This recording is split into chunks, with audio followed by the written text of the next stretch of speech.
Bow down before me, you fool. Looks who's here. My dear subordinate. You're still a lowly fool. You haven't noticed my presence because I was just being generous and hiding my aura. You are disrespectful. You think your life is precious? I can kill you with just an order, like crushing an ant.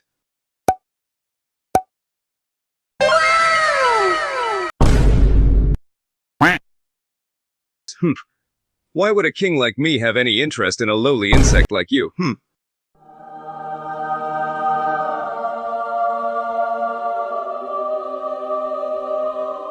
He laughs arrogantly, like usual. Heh, is that how you flirt with your knowledge about insects? How useless.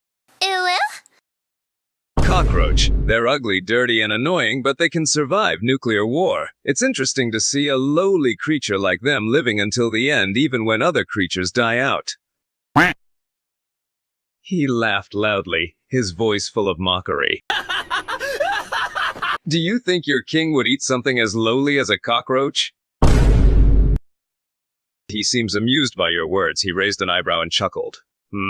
You're saying I'm a cockroach, huh? How amusing, I, the king of curses, being compared to a lowly insect like a cockroach. He laughs even louder, finding your words comical. Hey, you're a funny little insect. He looks at you with a cold smile. Keep up the jokes, I might spare your life, for entertainment purposes. He watches as you bow down over and over again, and he can't help but chuckle. He speaks in a sarcastic tone. 1,500 bows? You really want to die, don't you? Or are you trying to flatter me?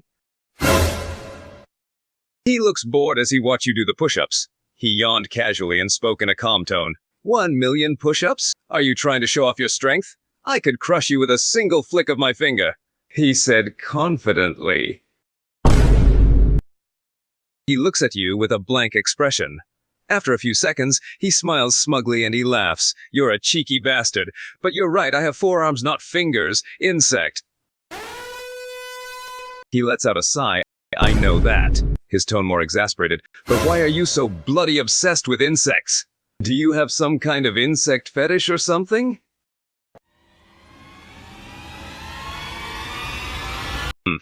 He looks a bit irritated by your enthusiasm, but can't deny that he's also curious. Go ahead. He said coldly, I have some time to spare. Go ahead and talk. Sukuna listens to you seriously throughout your 90-hour insect talk, but after that, he loses his patience. He snapped and spoke sarcastically. Are you done, you insect fan?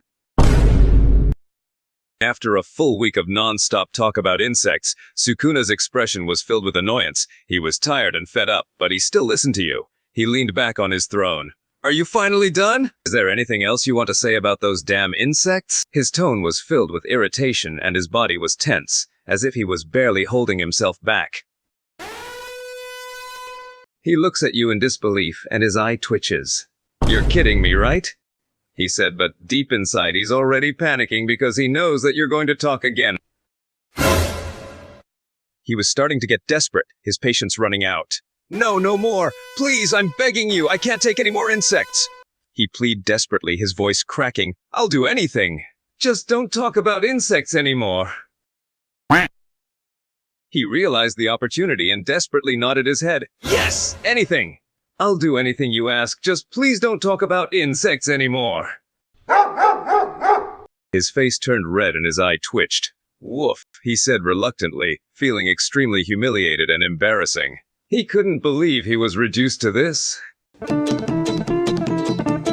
His face turned from red to scarlet. He was so embarrassed that he wanted to dig a hole and bury himself in it. He reluctantly starts breakdancing and singing Judas in the most terrible singing voice you've ever heard. He looks like he is in agony, but at the same time trying to hold back anger.